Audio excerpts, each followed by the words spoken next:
नमस्कार, मैं मोहम्मद आसिफ और आप देख रहे हैं एसपीएन 9 न्यूज़। एसपीएन 9 न्यूज़ में आज हम लोग बातचीत करने वाले हैं कि यूपी में जो मुसलमानों का जो वोट है, वो आखिर किस पार्टी की ओर तरफ जाएगा। सवाल ये भी है कि यूपी में जितने भी पार्टी हैं, वो आखिर मुसलमानों का दिल जीत पाएँगे या नहीं? और सवाल ये भी है कि आखिर ये तमाम पार्टियाँ सबसे ज़्यादा मुस्लिम कम्युनिटी पर ही तवज्जो क्यों देते हैं? इन तमाम सवालों का जवाब जानने के लिए आज हमारे साथ बेहद ख़ास मेहमान हैं राहुल शर्मा जी। इनसे ही बातचीत करने की कोशिश करेंगे। सबसे पहला सवाल यही रहेगा, राहुल सर आपका तो पहले बहुत-बहुत स्वागत है और सवाल ये है, स्टार्ट ये करते हैं कि यूपी में चुनाव है, तमाम पार्टियाँ तैयारी भी कर रही हैं, लेकिन सबकी निगाहें मुस्लिम कम्युनिटी पे क्यों हैं? देखिए, अगर जैसे मुस्लिम कम्युनिटी की आप बात कर रहे हैं, मैं आपको बता दूं उत्तर प्रदेश, देखिए विधानसभा के लिहाज से बहुत ज़्यादा सीटों वाला है, लोकसभा की सीट यहाँ पे ज़्यादा है और जनसंख्या की अभी देखा जाए तो जनसंख्या भी बहुत है। लेकिन यहाँ पर मुस्लिम जो कम्युनिटी के लोग हैं, मुस्लिम समुदाय के जो लोग हैं, वो काफ़ी हद तक बढ़े। जैसे कि मैं आपको बता दूं, बिजनौर है या फिर आजमगढ़ के आसपास आ जाते हैं, रामपुर वगैरह, यहाँ पर बहुत बड़ी संख्या में मुस्लिम है और मुस्लिम फैक्टर जो है, जो मुस्लिम वोट होते हैं, वो बहुत बड़ा जो है गेम चेंजर बनते हैं। अभी तक की अगर मैं तस्वीर आपको बताऊं कि अभी तक पहले क्या होता था कि समाजवादी पार्टी के प्रमुख जो अखिलेश यादव हैं, वो खूब जो मुसलमान हैं उनको लुभाने के लिए तमाम तरह के काम करते थे। देखिए, आजम खान की बात कर लेते हैं, आजम खान को इसलिए उन्होंने बड़ी जिम्मेदारी दी ताकि जो मुस्लिम समुदाय है वो बिल्कुल समाजवादी की तरफ खींच जाए। लेकिन इस बार तस्वीर अलग है। अलग इसलिए है क्योंकि इस बार लेकिन राहुल, मैं आपको माफ़ी चाहता हूँ डिस्टर्ब करने के लिए। मेरा सवाल ये था कि आखिर पार्टियाँ जो तमाम हैं, चाहे आप सपा की बात कर रहे हैं, बसपा की बात कर रहे हैं, बीजेपी की बात कर रहे हैं, ये तमाम लोग मुसलमानों की वोट पे इतना तवज्जो क्यों दे रहे हैं? ये मेरा जानने की सवाल था। देखिए, मुसलमानों की अगर मैं वोट की बात कर रहा हूँ क्योंकि मुसलमानों की संख्या बहुत है। अच्छा, क्योंकि जिस हिसाब से देखा जाए, मैं अगर बात कर रहा था उत्तर प्रदेश में जनसंख्या की, मैंने बोला यहाँ पर क्योंकि मुस्लिम कम्युनिटी की बहुत बड़ी जो स्ट्रेंथ है, बहुत बड़ी उनकी एक पहचान है और जो मुस्लिम समुदाय के लोगों को अपनी तरफ कर लेता है, उस पार्टी का बंटाधार यानी कि उस पार्टी का बेड़ा पार हो जाता है अगर कहा जाए तो। इसलिए उत्तर प्रदेश में मुस्लिमों की काफी हद तक जनसंख्या है और जाहिर सी बात है कि ना तो अखिलेश यादव इन मुस्लिम वोट बैंक को अपने हाथ से जाने देंगे और ना ही प्रियंका। इसीलिए प्रियंका ने इमरान प्रतापगढ़ी को खड़ा किया ताकि मुस्लिम फैक्टर जो मुस्लिम कम्युनिटी है उसको अपनी तरफ। अब सवाल ये है राहुल सर, मैं आपको थोड़ा-सा पीछे ले जाना चाहता हूँ। आपने सीएए का प्रोटेस्ट देखा होगा कि किस तरह से यूपी के कई जिलों में जो है किस तरह से हिंसा की खबरें आईं।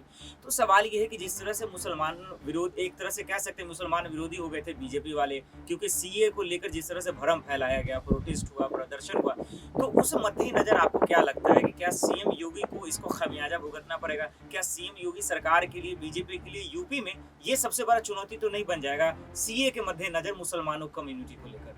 देखिए, अगर सीए की बात करते हैं तो सीए का मुद्दा हालांकि काफी पुराना हो चुका है, लेकिन अगर मेरे को लग रहा है तो शायद सीए का मुद्दा उतना असर नहीं करेगा यूपी के चुनाव में, क्योंकि यूपी चुनाव में जो खास मुद्दा असर कर रहा है वो है किसान आंदोलन।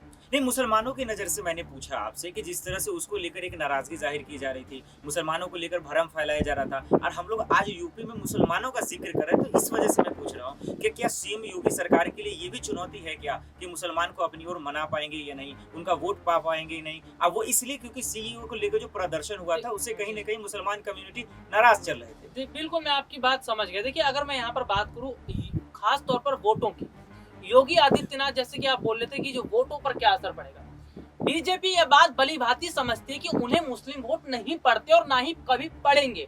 और सबसे बड़ी बात देखिए, मुस्लिम अगर नाराज भी होते हैं तो इससे बीजेपी को कोई फर्क नहीं होता है क्योंकि मुस्लिम जो है वो हमेशा से बीजेपी से कटे हुए।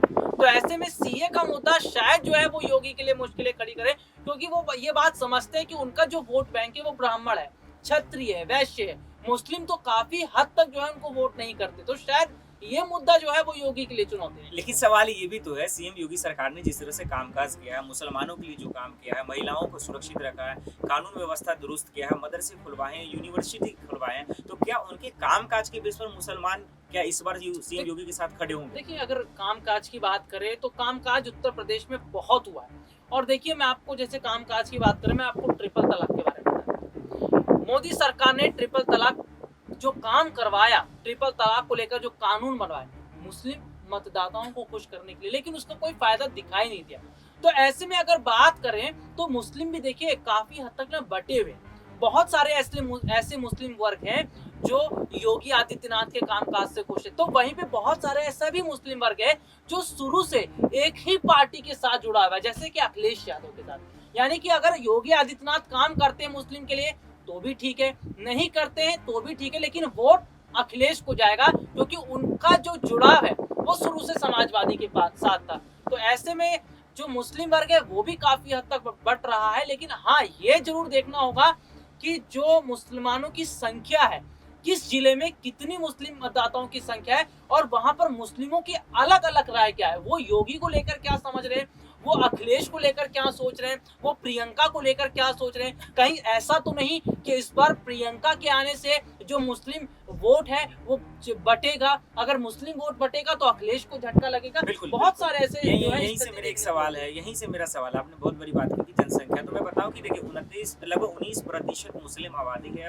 यूपी में, और उसमें सबसे ज्यादा रामपुर में है, 50% है। उसके बाद मुरादाबाद, आजमगढ़, मुजफ्फरनगर, शामली, ये तमाम जगह पे 5%, 2%, लेकिन सबसे ज्यादा रामपुर में। तो अब सवाल ये है कि इन मुसलमानों का आखिर दिल कौन जीत पाएगा? क्या कोई पार्टी है? आखिर कोई पार्टी है तो फिर कैसे है? देखिए अगर दिल जीतने की बात करूं, मैं अगर बात करूं वैसे राष्ट्रीय स्तर पर, देखिए पहले क्या होता था, राष्ट्रीय स्तर पर जब लोकसभा के चुनाव हुआ करते थे, मुस्लिम जो वोट था वो कांग्रेस को जाता था, लेकिन काफी हद के बाद काफी स्थितियां बदली, जिसके बाद मुस्लिमों ने कांग्रेस से पीछा छुड़ा दिया।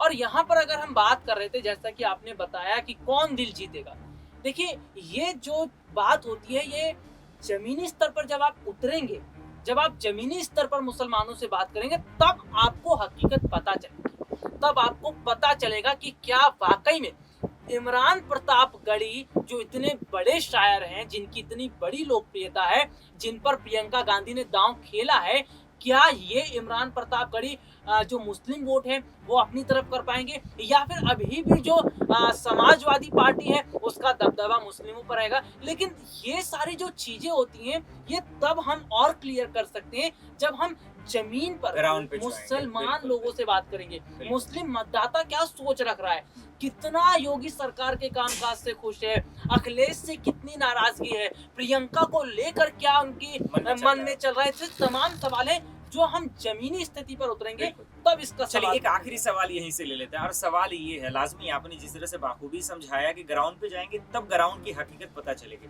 आखिरी सवाल ये है कि क्या आपने तमाम पार्टियों का जिक्र किया लेकिन एक पार्टी का आपने नाम नहीं लिया, तो मैं वहीं से लेता हूँ असदुद्दीन ओवैसी। MIM की पार्टी है, असदुद्दीन ओवैसी, वो उन्होंने ऐलान किया कि 100 सीटों पे जीतेंगे। वो एक मुसलमान है, मुसलमान के पक्षों में बात करते हैं, उनके मुद्दों को, उनकी आवाज़ों को उठाते हैं। यूपी में उनका कितना बड़ा योगदान रहेगा? क्या मुसलमान उस ओर भी जाएंगे? आपको क्या लगता है?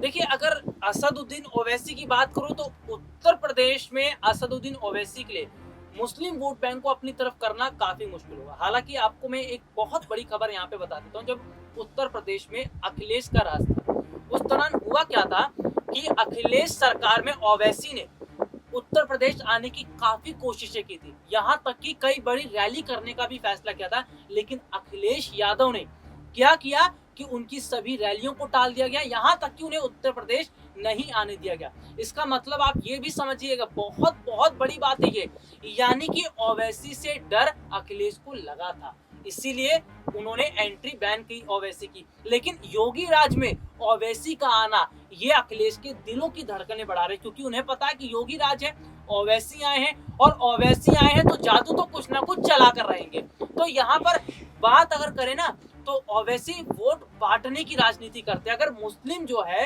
अभी 90% तक समाजवादी के साथ था, अगर ये 90% जो मुस्लिम है वो अपनी अलग अलग राय देखते हुए इधर उधर जाएगा तो उसका नुकसान समाजवादी पार्टी को होगा। तो ऐसे में ओवैसी अखिलेश के लिए मुश्किलें खड़ी कर। चलिए बहुत बड़ी बात आपने बताया, लेकिन अब देखना भी यही रहेगा, सवाल भी यही रह जाएगा कि 2022 में पता चलेगा कि वाकई में मुसलमान किस ओर जाते हैं और कौन सी पार्टी मुसलमानों का दिल जीत पाती है। ये बहुत बड़ा सवाल रहेगा, इसमें कोई शक नहीं कि 2022 का विधानसभा चुनाव बहुत ही रोमांचक होने वाला है। फिलहाल के लिए इतना ही, हमें दीजिए इजाजत। बहुत बहुत शुक्रिया राहुल सर तमाम बातों का जवाब देने के लिए।